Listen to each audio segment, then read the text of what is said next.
Bible verse is making the rounds again, and I feel it's a great time to talk about the actual history of it to make it abundantly clear what's actually meant in a historical context. We've all heard about Nikali, who called the churches asking if they had any baby formula, and most of the churches epically failed. A pastor from a large church reacted by calling her a witch and stated this Bible verse. Obviously, he's wrong, but let's unpack the historical meaning to this verse. The actual word used in its original context is sorceress. Sorceress back then meant someone who made magic potions for quote unquote evil use, which translates to dark magic or magic without someone's consent. I want you to think love spells, make someone love you, aka taking away the other person's free will. By the way, never start a marriage with a kidnapping, just good advice, by the way. Anyway, back then, during the time when this verse was written, the Israelites, aka sons of Jacob, were a nomadic people. They lived in tribes. This meant that they wandered the deserts looking for a home, and they went where they were led to by their God Yahweh.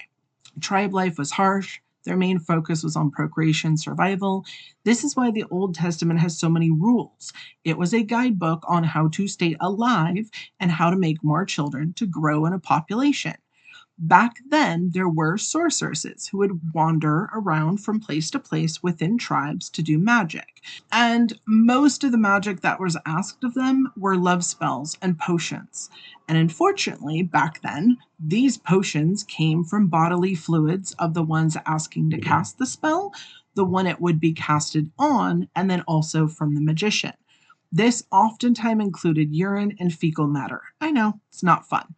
Thanks to modern science, we know that ingesting these fluids can lead to hepatitis A, amongst other various diseases and viruses that would wipe out an entire tribe as they're communicable, aka they're spread easily and through contact. Being that these tribes lived in close quarters and there was little running water for regular baths, hygiene was key. A simple cold or flu could quickly decimate a tribe. The purpose of this verse is to mean do not let these sorcery live amongst the tribe, not to off them. It was put in place in order to keep the tribe alive and healthy so that they could procreate. Again, procreation was how they grew in numbers, which would lead them to having a larger army to defeat others and therefore get their own location to settle down and put roots. This is all over the Old Testament. It's a guidebook of how to do this.